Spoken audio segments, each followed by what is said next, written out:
এর জন্য আমি রেডি। এই দেখো বন্ধুরা, ফ্লিপকার্ট থেকে নিয়ে নিয়েছি 40 রকমের ফুলের বীজ।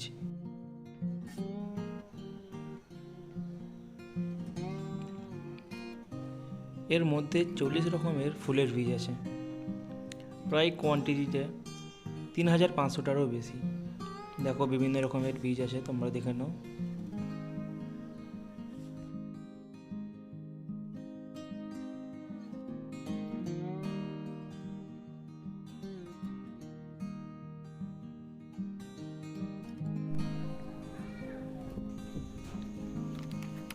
এবার আমি একটা ওয়ান টাইম গ্লাসে কিছুটা কোকোপিট ভরে সিডগুলো জার্মিনেশনের জন্য বসাচ্ছি।